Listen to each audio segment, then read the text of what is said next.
एक महत्त्वाची बातमी आहे। नाशिक जिल्हा बँक संदर्भात छगन भुजबळांचा गैरसमज झालाय असं प्रत्युत्तर भुजबळांनी केलेल्या आरोपावर माणिकराव कोकाटे यांनी दिलं।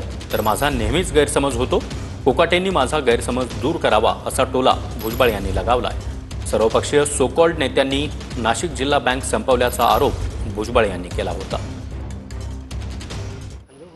नाशिक जिल्ह्याची ही जी बँक जी आहे हे एकेकाळी महाराष्ट्रातली नव्हे हिंदुस्थानमधली दुसऱ्या क्रमांकाची बँक होती आणि एवढा मोठा प्लॅन होता शेतकऱ्यांच्या कर्जाचा, देशामध्ये दुसरा क्रमांक।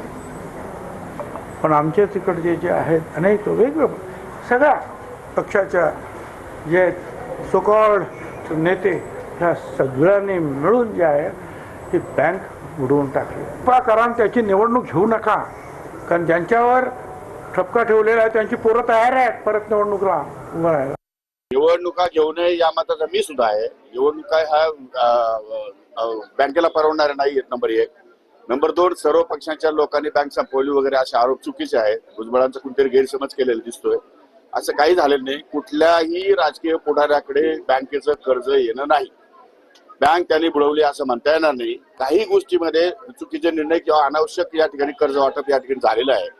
तेवढ्या एका गोष्टीमुळे कर्ज वसूल न झाल्यामुळे बँक अडचणीत आलेली आहे आणि म्हणून कुठल्याही प्रकारचा राजकीय वशिला न ठेवता बँक सुरळीत चालावी यासाठी प्रशासक राहावा ही माझी पण धारणा आहे। ठीक आहे, माझा नेहमीच गैरसमज होतो, त्यांचा समज चांगला आहे ना, होऊ द्या।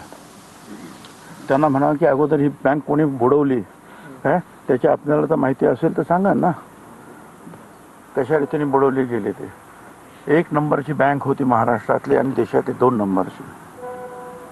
मी काय तिथे नव्हतो संचालक,